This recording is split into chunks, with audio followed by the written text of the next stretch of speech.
Hi everyone, welcome back to The Grind. We are talking about your face.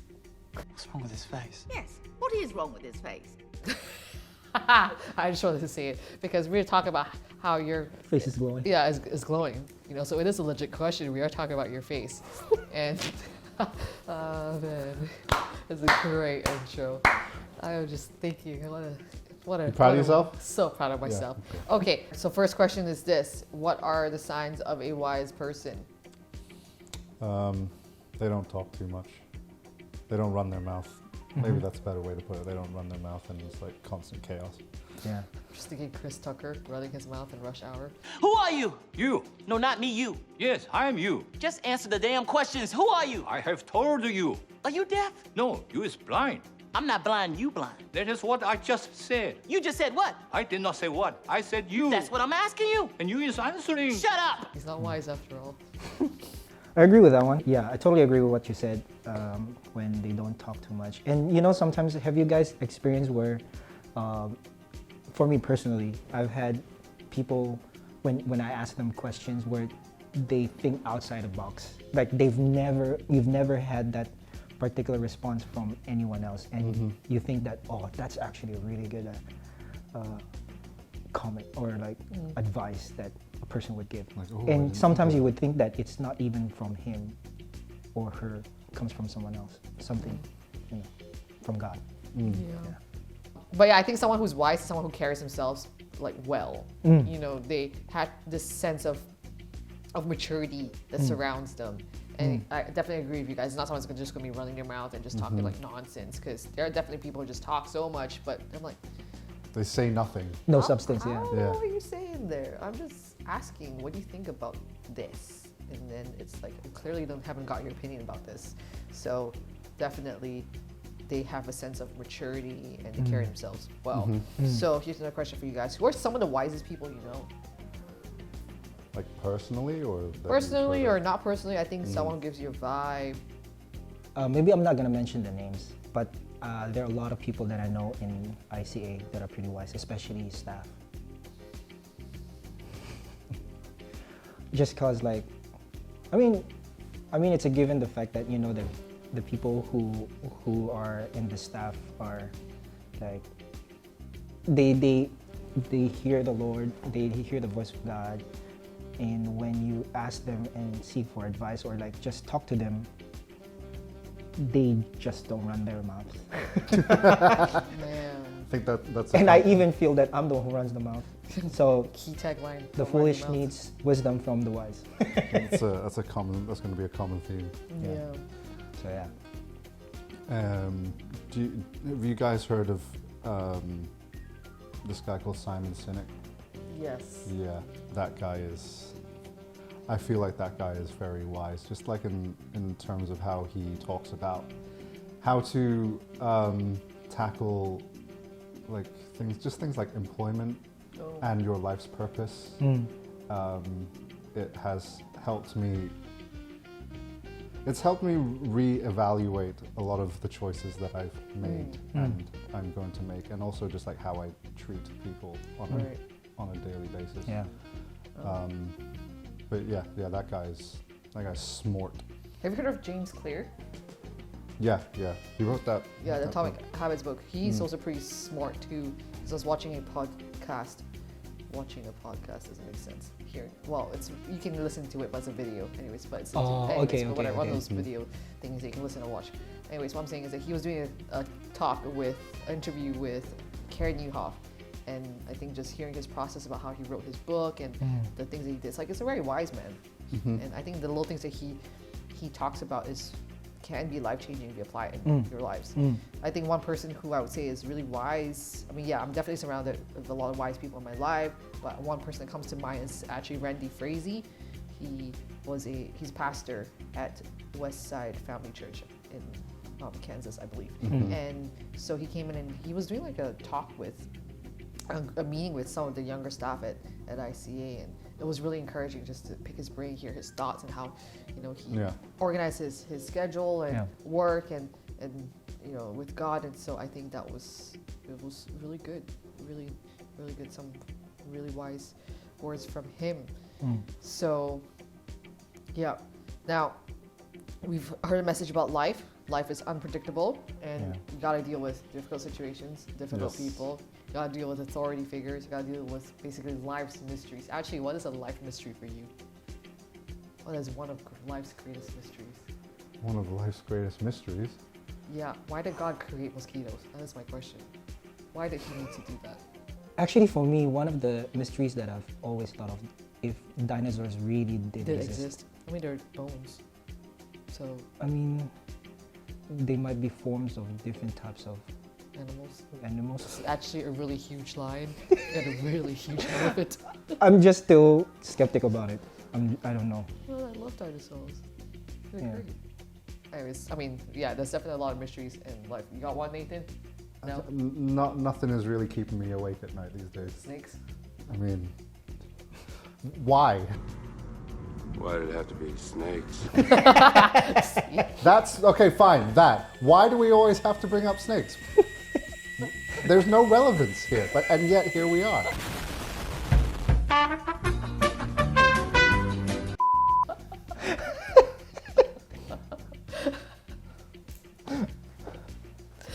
Just because it brings us so much joy. I'll tell you lots of things. Okay, but in terms of like handling all these things, right? How do you respond? You respond in wisdom, Nathan. That's how you do wisdom, not anger. not frustration. Avoid snakes. That's the Wisdom. wise thing to do. All right, and so we see in Ecclesiastes chapter 8, verse 1 that basically wisdom makes our face shine, glow. So, yeah, wisdom. Now, I know authority is a topic that we talked about in this message as well, and also one of the trigger topics, as always, when it comes to how do we relate to authority figures. Yeah. So, actually, personally, how do you relate to authority figures? Knuckle under. Just do what you're told. No, that's a lie. Yeah. No, I was, and it's probably a lot of the reason why I am the way that I am. When I first got to university, literally first lecture was like, the guy was like stood in front of us and was like, "You need to question everything we tell you." Why are you saying this stuff? That's exactly the answer I wanted, Mr. McQuaid. I want you to question what I'm saying. This is the basis of this whole course. Just because a lecturer or one of us lot Yeah.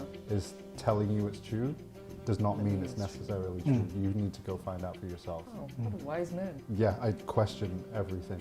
Not in like I'm trying to undermine them Yeah, kind yeah. of way. You just want to see why they. Yeah, why did they come to this decision? Yeah. What is behind it? And so I feel like I'm one of those people now that if I can understand a leader's motivation or their reasoning, their logic, then I can really get behind them. Right. Yeah.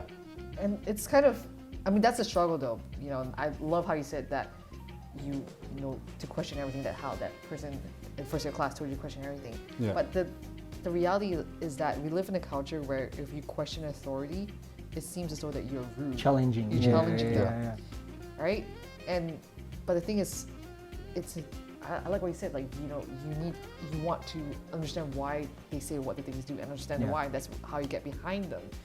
But for some reason, there's a tension. It's like if you question in authority now, it's like you're definitely not behind me. But really, the heart is to understand why Yeah. you're doing what you do. Yeah, yeah. I think for me, I'm a bit the opposite. I would just abide just because. Law So like, Knuckle under, Rico. yeah, yeah. So like, for example, I had a situation back in college where, so to give you guys an idea, I studied in a college school for girls. It's a school. So, but it was a co-ed only in our course, so which is music, fine arts and music. So we have this rule where on Tuesday, I think, or Mondays and Thursdays, the women are only allowed to wear skirts. And then they have like pants day as well, where you can wear uniform with pants. So did that apply to you So as well? it was a Monday, and I was wearing pants, and I used to have a long hair. So No. No way. so one of the sort of like the prefects, you know, like the monitors who were like looking into the hall, They thought you were a girl. thought I was a girl. So they brought me to and then I just followed, and then went to the office, and then they took my ID, and they was like, "But I'm a guy," and they said, "Oh, you're a guy. You are a guy. So yeah, you can just go." Like, basically I just abided by the rule. I just went to the office still. At no They just point in that walk were you like, but look at me.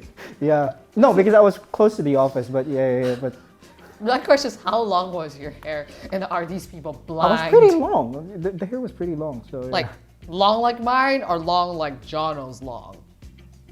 slightly shorter. Okay, Like well, I guess. yeah. Wow, that is definitely knuckle under Rico kind of situation. I think a lot of how I relate to authority stems from at home as well. Because I think the way I relate to my parents is quite friendly. In a sense, it's not like there's like a distance. I know I can come to my parents and have Yeah. a chat and be really Yeah. friendly with them. I know there's some families like where it's like the dad is like, you know, some ultimate figure that you don't mess with, and so with my dad and my mom, I can have casual conversations with them. So I think that kind of Yeah. in a way translated to the way I relate to authority figures, maybe in a way that's not too healthy at times. Yes. Because I remember at school, I had no problem talking back at the teacher, in a sense where, like, genuinely, it's like there was no filter in my head. So if a teacher said something that didn't make sense, I'm like, that didn't make sense. And then, or I remember one time the teacher was like, do you want to watch this or that movie? And I yelled in class like, both of them suck or something like that. and because that's generally what I believed. Yeah, that's not very wise. Yeah, it's not very wise. I mean, that generally was what I believe. I wasn't even trying to be rude or anything. It was just more of like, I just didn't think.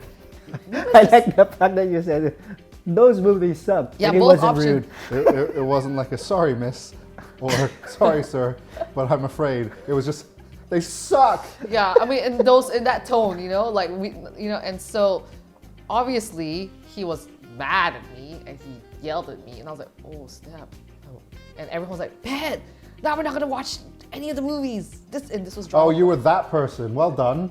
But we turned out watching another Another one. movie, which everyone was a fan of, and everyone was like, okay, thank you, Ben. So it turns out to be in my favor. But yeah, at the end of class, I definitely went and apologized to the teacher. The teacher apologized to me for yelling at me. So Oh, that's nice. yeah, but definitely that is one. But like you, I think I would, if I need something, I would approach and I would question. And again, I know sometimes the tone can come off as, you know, maybe rude, but I think the heart is like, I genuinely want to understand and not challenge. You know, maybe there is a little bit of like wanting to challenge sometimes with certain situations, but yeah, that'll be my overall. You pick your battles. Pick my battles. That's right. Pick my battles. So we want to submit to authority because they have been instituted by God. And so we hear about how the motivation to submit is not because of like, the worthiness of the person, but because of the position that God has put them in. Yeah. So so Solomon spends a chunk of his passage talking about that, about responding to authority, and then he moves on to talk about how to respond to life's mysteries, injustice, and inconsistency in the world. And here's the thing: he questions so many things, but the one thing he doesn't really question is the existence of God. So, have you ever questioned the existence of God? To be honest, I think you'd be pretty dumb not to. Yeah. Like, it's also just sort of related to what I said before. If you're not questioning something that big, then you're not really thinking, are you? Yeah. You're just going along with what you've been told. Yeah. But having said that, yeah, question the existence of God. Yeah. What was the circumstances that was revolving around questioning existence? Growing up Right. and then realizing that there was a wider world than what I'd been fed. And then, so it's just a general questioning everything phase. Yeah. But then again, I'm still here, am I not? So Yeah. I think for me, not whether God is real or not, sort of existence, but more of like existence in the essence of like, so who is God to me? Like, Right. because like I told you guys, I was born and raised in a Christian family, Yeah. and the existence of God was based on what I heard from my parents Yeah. and what I heard from church as well. But of course, I'm just saying, like in the area of, like when you hear like the sermons or like the messages from church, the first thing that comes to your mind is who God is in your parents' perspective. Yeah. But as I grow up, it it changes slowly, but at the same time there are a lot of questions like like who is God to me personally. So Yeah. Again, also like you grew up in church, so for me, God was told to me through the form of Sunday school lessons and Yeah. stories, and yeah, and I think I never questioned it because to me it's just like it's a story. God loves me. Woo. And it's only when you start questioning when you're faced with people who ask you the question, so who is yeah. God? And I think definitely I've gotten into, well, I guess quote unquote like arguments with friends who like, oh, my God is real, my God is real. I'm Yeah. like, no, my God is real. And then it's like, wait, hold on, is my God real? And it definitely was a process of questioning. And I think definitely there have been moments where like, yes, I believe in Jesus, I think Yeah. he's real. Then the moments I'm like, really though? If Yeah. he's real, then Yeah. why is this happening in my life? Yeah. So, And I think also once you start dealing with adult problems, yeah, that's when the time comes in where you start to yeah, look and seek for God's existence Yeah. more. Because before, when you were like kids, when you have, well, you don't really have problems, yeah, but normally you always have this security that mom and dad is there. yeah, But then when you become an adult and you start to face adult problems, yeah. this is the time when you start thinking about like, oh God, I really need help on this kind Yeah. of situation and stuff like Yeah. that. So, Because growing up, Christianity was a family thing. yeah. And then when you're by yourself, it's like, you need to sort this out yourself. Yeah. Because it's not, I mean, just imagine a grown adult and your mom's like, have you read your Bible today? Have you prayed today? It's Pretty sure there are some Asian moms who still do that. I mean, potentially yes, but Yeah. Yeah. yeah. So, I mean, I love it that, Solomon, he questions everything but not the existence of God. And so, the question is, how are we to respond to the uncertainties and mysteries of life? I mean, there are things that happen, and definitely it's like, why did this happen, God? Right? But here you have Solomon not questioning the existence of God. So, for us, how are we to respond to the uncertainties and mysteries of life? Well, I like what it says in the scripture where it says just enjoy life, Yeah. essentially. And I know that it might sound a little bit like you're putting your head in the sand, right? Like stuff is blowing up around you, enjoy life. Yeah. But I tend to look at it from the point that like you can't dive into every single rabbit hole and follow that to the very end. You just wear yourself out. At some point, I think you gotta just enjoy what has been given to you, and make the most out of what you have and the people around you. And I think also in the essence, like, just do not worry about what you don't know. Like, Yeah. like basically it's another word of saying that just enjoy life. But like there are certain things that we always worry about and sometimes, and most of the time, that the things that we worry about are the things that we cannot control. Yeah. And just put everything to God. Whether if it's, of course, there will be situations where you feel like, oh, I need to do something. Like, but then, yeah, just put your trust to God, knowing the person who knows everything is right with you. And Yeah. And yeah, so that's what I think. Yeah, for sure. Definitely, it's trust, placing our trust in the Lord and trusting that He's sovereign, that He's good, that His character never changes despite life's inconsistencies and injustice. So we know that it will be well with those who fear God. Yeah. And at the end of the day, we truly don't know why things happen. Yeah. But in the midst of it all, just try to enjoy it as much as we can. So, final question is this: what are some areas in your life that you cannot comprehend, and that you're just, you know what, God, here I am, just submitting it to Him today? I think as a father, one thing that I always am like for me, it's always going to be a mystery because it's a process that I will just find out eventually, hopefully, after reading Ecclesiastes. Is how will my family's future will be? Something like that. Yeah. I know it's very cheesy and stuff, but that's. I mean, it's a one thing legit worry, it's a legit Yeah. anxiety, legit mystery, because who knows? Will Ruth be a video game designer? Who knows? Yeah, that's what I worry the most. Yeah. But yeah, so I think that would be something. I mean, I guess it's the same as any father would think Yeah. of as well. So Well, as not a father, I also worry about what I'm going to be doing in 10 years. Yeah. Like where my future is going to be. But Remember us when you're famous. I just gotta put it out there. okay. Like, yeah, I mean, that feels like sometimes a legit worry, but also what am I going to do about it besides like tackle tomorrow? Yeah.